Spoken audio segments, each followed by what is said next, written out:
خان صاحب نے جو بیانات دیے چودھریوں کے بارے میں، ایون شیخ رشید کو کہا کہ میں اس کو چپڑاسی بھی نہیں رکھوں گا، حالانکہ وہ چپڑاسی کے قابل بھی نہیں ہے، لیکن ان کو وزیر داخلہ بنا دیا۔ وزیر اعظم وہ مانتے نہیں، وہ کہتے ہیں اس کو سلیکٹ کیا گیا ہے، سلیکٹروں کو بھی نہیں وہ مانتے۔ تو خود بلاول نے کہا تھا نواز شریف مودی کا یار ہے، کیا مودی سے مذاکرت کرنے، اس کا ایجنڈا کیا ہے؟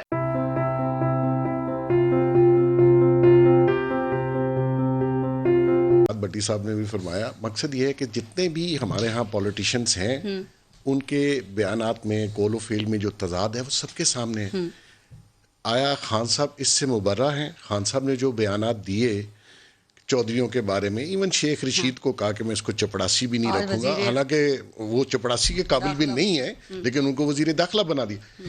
یہ politicians time to time situation دیکھ کے بیانات دیتے ہیں اور سچویشن دیکھ کے بیانات بدل لیتے ہیں جو سوٹ کرتا ہے۔ بیسیکلی لیڈرشپ کا فقدان ہے۔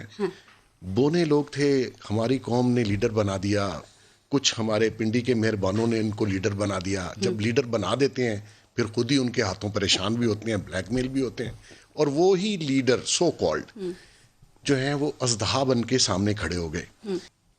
دیکھیں میں گزارش کرتا ہوں، محسن بھٹی صاحب نے یہ بات ٹھیک کی، پی ڈی ایم بنی کیوں؟ اس کی وجوہات یہ ہے کہ عمران خان کی حکومت ڈیلیور نہیں کر سکی، مہنگائی لمٹ سے زیادہ کراس کر گئی، کرپشن پہلے سے زیادہ میں کم نہیں کہہ رہا، بے روزگاری پہلے سے زیادہ، ایجوکیشن تعلیم زیادہ تباہ، مدینے کی ریاست کا نام لیا اور مدینے والے کی شان کا شاید یہ سمجھتے نہیں ہیں۔ اچھا مذاکرت ہوں گے کس بات کے؟ مجھے آپ تینوں میں میری رہنمائی کریں۔ پی ڈی ایم کہہ رہی ہے یہ وزیر اعظم، ہم اس کو مانتے ہی نہیں، یہ وزیر اعظم ہے ہی نہیں، اور آرمی چیف اور ریزائن۔ عمران خان کہتے ہیں 2.5-3 سالوں سے ڈاکو چور۔ تو مذاکرت کا ایجنڈا کیا ہے؟ مجھے آج تک پی ڈی ایم کے مذاکرت کا ایجنڈا ہی نہیں سمجھ آیا۔ وزیر اعظم وہ مانتے نہیں، وہ کہتے ہیں اس کو سلیکٹ کیا گیا ہے، سلیکٹروں کو بھی نہیں وہ مانتے۔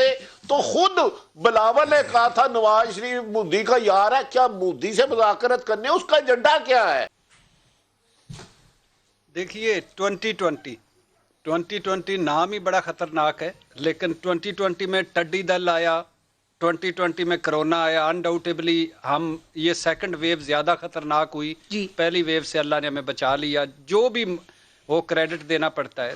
معاشی بدحالی رہی، مہنگائی بے روزگاری، غربت رہی، وعدوں داموں نعروں کے پورا ہونے کے انتظار میں بیٹھے رہے، سیاسی محاذ آرائی ہوئی، بلو دا بیلٹ حملے، ذاتی حملے، نواز شریف صاحب گئے تھے واپس نہ آئے، آٹا گندم چینی پٹرول ادویات نجی بجلی گھر ڈاکوں کا کچھ نہیں بنا، رپورٹس البتہ پبلک ہوئی، ادارہ جاتی ریفارمز نہ ہو سکے، احتساب کا کوئی سر پیر نہ نکلا، خارجہ پالیسی جو بہت اچھی شروعات تھی ہماری، اس سال آ کر ہم تنہائی کا شکار ہو گئے، یعنی شاہ محمود قریشی کے بیان سے ارطغرل تک ہم نے غلط فیصلے کیے، پی ڈی ایم بن گئی، اور پھر آپ کے انٹرویو میں وزیر اعظم صاحب نے اس 2020 کا خوبصورت فکرہ بولا کہ ہم کیا کریں اگر خودکشیاں کر رہے ہیں، اگر معیشت کا برا حال ہے تو ہم کیا کریں، اور حکومتی رٹ نظر نہ آئی، بڑے بڑے ڈاکوؤں کو کچھ نہیں ہوا، ڈاکوؤں اور حکومتی رٹ اور بڑے بڑے ڈاکوؤں کا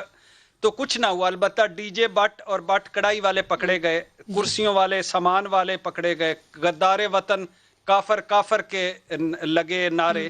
فمید بھٹی صاحب، یہ سال کیسا رہا سر؟ ٹھیک ہے کرونا کے علاوہ پوچھ رہی ہوں، آٹے کا بحران آیا، چینی کا آیا، پیٹرول کا آیا، کیا اسے بحرانوں کا سال پاکستان کے لیے کہا جا سکتا ہے؟ سیاسی ڈیڈ لاک بھی رہا، تو کیا سیاسی ڈیڈ لاک کا سال بھی کہا جا سکتا ہے؟ دیکھیں پارس 2020 مایوسیوں کا سال رہا، تکلیفوں کا سال رہا، بہت اچھی خبر کوئی نہیں آ سکی۔ کرونا میں حکومت کو آپ کریڈٹ دے دیں، میں کہتا ہوں کوئی اللہ کا کرم ہے، شاید کسی نیک لوگوں کی دعائیں پاکستان بچ گیا ہے، ورنہ امریکہ، یورپ، لندن، انڈیا کیا حال ہے۔ بالکل اس کو بلند و بالے دعووں کو میں نے واہیات سڑک پہ ذلیل ہوتے دیکھا کہ میں پیٹ پاڑ کے پیسے نکالوں گا، کسی ایک سیاستدان کی جیب سے 1 روپیہ نہیں لیا جا سکا، کسی ایک سیاستدان کی۔ مہنگائی کا طوفان آئے، بے روزگاری کے طوفان آئے، لا قانونیت کے طوفان آئے، میری خواہش ہے اللہ کرے کہ 2021 بہترین سال ہو, امید اچھی رکھنی چاہیے, گمان اچھا, لیکن جن کے ہاتھ میں کمانڈ ہے ان سے مجھے کوئی زیادہ بہتری کی امید نہیں نظر آتی. مہنگائی بھی بڑھتی ہوئی نظر آتی ہے, اور اللہ رحم کرے میں 2021 میں جنگ کا بھی خطرات دیکھ رہا ہوں بھارت کی طرف سے. اچھا سر. اور ہماری حکومت اور اپوزیشن کسی نے سبق نہیں سیکھنا, جو طاقتور لائے ہیں دیکھتے ہیں کہ اللہ کرے کوئی ایسے فیصلے کرے. آپ نے کہا جن کے ہاتھ میں کمانڈ ہے وہ کون ہے؟ دیکھیں کمانڈ کسی ہاتھ میں ہے, چابی سے کوئی چل رہا ہے, چابی سے چلانے والا بھی کامیاب نہیں ہو رہا اور چابی سے چلنے والا بھی کامیاب نہیں ہو رہا. جس شخص کے قول و فعل میں تضاد ہو میں اس کو مانتا ہی نہیں. جو شخص اپنی بات پر قائم نہیں رہ سکتا, جس کا ماضی اور حال اس کا ساتھ نہ دیتا ہوں, میں اس کے مستقبل کے لیے دعا کر سکتا ہوں, اس سے امید نہیں وابستہ کر سکتا. میری دعا ہے کہ پاکستان کامیابیوں کی طرف جائے, بہتری کی طرف جائے, لاغدہ نہیں پر خبریں باقی بیگ سب سمجھ گئے ہیں. رائٹ. محسن بیگ صاحب کیا خیال ہے سر, کوئی اگلے سال میں مہنگائی کم ہوگی اور یہ پی ڈی ایم کامیاب ہوگی؟ دیکھیں ایک بات تو پارس بڑی کلیئر سی ہے, پی ڈی ایم کامیاب ہو یا عمران خان صاحب کامیاب ہو, میں سمجھتا ہوں ریاست آپ کی ہار رہی ہے, ملک آپ کا ہار رہا ہے. اگلے سال کیا ہونا ہے, مہنگائی, یہ ساری چیزیں مجھے نہیں لگتا جس ٹیم کے ساتھ عمران خان صاحب اس وقت کام کر رہے ہیں وہ مجھے نہیں لگتا ساری جماعتوں کے ایکسپرٹس ہیں, وہ بھی کام نہیں کر پا رہے, پھر کہتے ہیں تجربہ نہیں تھا, تجربے کی کمی ہے. آپ روز لوگوں کو بدل رہے ہیں, آپ نے ڈائریکشن دینی تھی, آپ نے چیزوں کو کرنا تھا. اب آپ کے کہیں کہ جی مجھے ٹریننگ نہیں تھی یا میں نہیں کر سکا, تو قصوروار تو آپ ہیں نا جی, ٹیم کے لیڈر آپ ہیں, بلیم آپ کو کیا جائے گا, ووٹ بھی ہم نے آپ کو دیا تھا, آپ سے پوچھا جائے گا. لہٰذا یہ کہہ دینا بری الذمہ نہیں کر دیتا. میری بھی خواہش بٹی صاحب کی طرح ہے کہ اللہ کرے یہ ملک بچے اور یہ ملک آگے چلے, ہمارے بچوں کا مستقبل اسی ملک کے ساتھ ہے. لیکن جو کچھ جس ڈائریکشن میں یہ جا رہے ہیں مجھے نہیں لگتا کہ ڈائریکشن صحیح ہے, درست ہے. دیکھیں جس حالات سے اس وقت ملک کو یہ لے کے جا رہے ہیں, یہاں حالات ابتر ہوئے تو یہ 22 کروڑ لوگوں کو سنبھالنا مشکل ہوگا. پارس نہ ڈائریکشن صحیح ہے نہ سلیکشن صحیح ہے.